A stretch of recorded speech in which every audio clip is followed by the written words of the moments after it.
किसी भी इंसान को भुलाने के कई तरीके हैं, लेकिन सबसे पहले मैं आपको बताना चाहूँगा कि आप गलत ख्यालात से बचें। अब गलत ख्यालात क्या होते हैं? ये गलत ख्याल के मोहब्बत को भुलाना मुमकिन नहीं है। अब ये गलत ख्यालात कहाँ से आते हैं? फिल्म से आते हैं, नॉवल से आते हैं, ड्रामा देखने से आते हैं। आजकल मीडिया का दौर है, तरह तरह के ख्यालात इंसान के जहन में आते हैं कि भाई मैं उसके बगैर नहीं जी सकता। एक दोस्त की मुझे कॉल आई, मुझे कह रहा था कि भाई मैं अपनी मोहब्बत को नहीं भुला सकता, मुझे कोई टिप दो। भाई 30 साल का है वो, उसके बच्चे भी हैं, ठीक है, अपनी अच्छी खासी लाइफ वो जी रहा है, लेकिन फिर भी कहता है मैं भुला नहीं सकता। भाई क्यों नहीं भुला सकते? भाई मेरी वो सच्ची मोहब्बत है, सच्ची मोहब्बत को भुलाया नहीं जा सकता। ये गलत ख्याल है। दोस्तों पहली बात ये है कि सच्ची और झूठी की बात है भुलाने की। और इसके लिए आपको क्या करना पड़ेगा? आपको दिमाग का इस्तेमाल करना पड़ेगा। दिमाग आपका एक पावरफुल इंजन है, पावरफुल टूल है, जो कि फैसला करने की सलाहियत रखता है।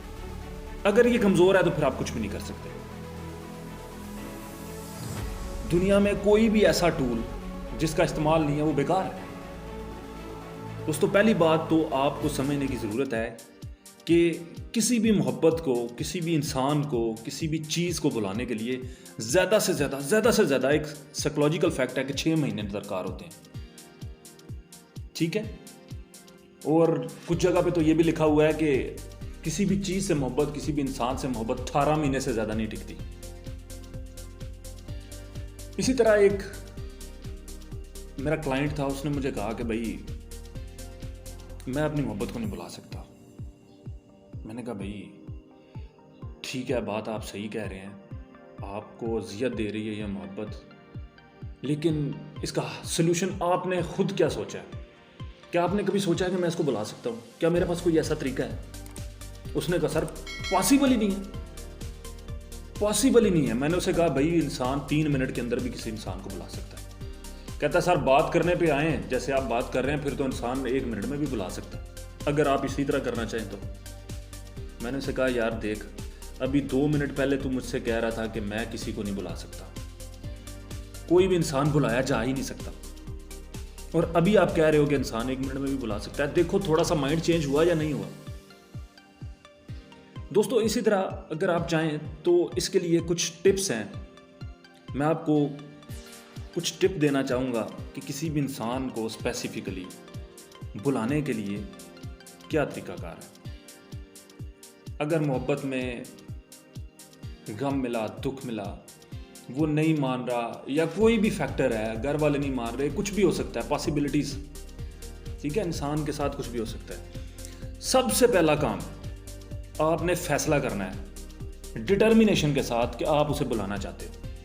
जब तक आप फैसला नहीं करोगे इस काम का आगाज़ नहीं होगा। सबसे पहला काम आपने फैसला करना है कि आप उसे बुलाना चाहते हो, और फिर उसके ऊपर डटे रहें। लेकिन उसके बाद सेकंड थिंग ये है कि आप सबसे पहला काम करेंगे उस बंदे से राब्ता ख़त्म कर देंगे परमानेंटली। तीसरा काम आप ये करेंगे कि उसके बारे में भी बात ना करें। मतलब आप अपने दोस्तों को भी कह दें, अपने घर वालों को, या जो भी आपका फ्रेंड है जो जानता है इस चीज़ के बारे में, कि भाई मेरे साथ उसके बारे में कभी भी कोई बात नहीं करनी, कि वो कैसा है, बात होती है नहीं होती, ये वो सब कुछ, मतलब किसी भी चीज़ के ऊपर कोई बहस नहीं होगी। उसके बाद चौथा काम आपने ये करना है कि ध्यान ना रखें उसके ऊपर। आजकल लोग क्या करते हैं, फैसला तो कर लेते हैं, लेकिन उसके बाद भी उसका व्हाट्सएप स्टेटस देखेंगे रोज़, उसकी एफबी के ऊपर अपडेट जो आ रही है वो भी देखेंगे, उसकी टाइमलाइन चेक करेंगे। भाई ये अपडेट लेना ख़त्म कर दो, मतलब टोटली आपका ध्यान उसकी तरफ जाए ना, हर जगह से ख़त्म, डिलीट। उसके बाद आपने क्या करना है, 5वीं चीज़ मैं जो आपको बताने जा रहा हूँ बड़ी इंपॉर्टेंट है, गौर से सुनिएगा। आप इसकी कोई भी चीज़ ना संभालें। अब चीज़ें कौन सी हो सकती हैं? पहले ज़माने में तो चलो लेटर्स होते थे, ठीक है, डायरी होती थी, पिक्चर्स भी होती थी, आजकल मैसेजेस हैं, आपके पास कॉल रिकॉर्डिंग्स हैं, कोई वीडियो शूट की हुई है आपने, वो भी। कोई भी मटेरियल आपके पास है उसको ना संभालें, उसको डिलीट कर दे, जला दे, खत्म कर दे। ठीक है। उसके बाद छठे नंबर पे आपने क्या करना है भाई, काश, ये जो लफ्ज़ है ना इसको अपनी ज़िंदगी से निकाल दें। काश की फसल ही ना बोएं। ये एक ऐसी फसल है कि आप काटते रहेंगे, ये ख़त्म ही नहीं होगी। काश ऐसे हो जाता, काश मैं उससे माफ़ी मांग लेता, काश वो मुझसे प्यार कर लेता, काश ये हो जाता, काश वो हो जाता। भाई कोई भी पॉसिबिलिटी काश से जनरेट होती है। इस लफ्ज़ को अपनी ज़िंदगी से ख़त्म कर दें। सातवां इंपॉर्टेंट पॉइंट, माजी को भूल जाएं। Never discuss past. ना किसी के साथ डिस्कस करें, ना किसी अपने दोस्त के साथ, ना अपने साथ। कभी भी मत सोचें कि माजी में यार बड़ा सुहाना माजी था, उसके साथ जो दिन गुजर गए बड़े अच्छे थे। नहीं नहीं नहीं नहीं, इन सारे लफ्ज़ों को आपने अपनी ज़िंदगी से ख़त्म करना है। ठीक है। उसके बाद आठवां पॉइंट है, खुद को कमरे में कभी कैद ना करें। आशिक लोगों की सबसे बुरी चीज़ नाकामी मिलती है। सबसे पहला काम क्या करते हैं, आप अपने आप को तन्हा कर लेते हैं, कमरे में बंद कर लेते हैं। ना खाना, ना पीना, ना टाइम से सोना, तारों को देखते रहना, कमरे में बंद कर लेना।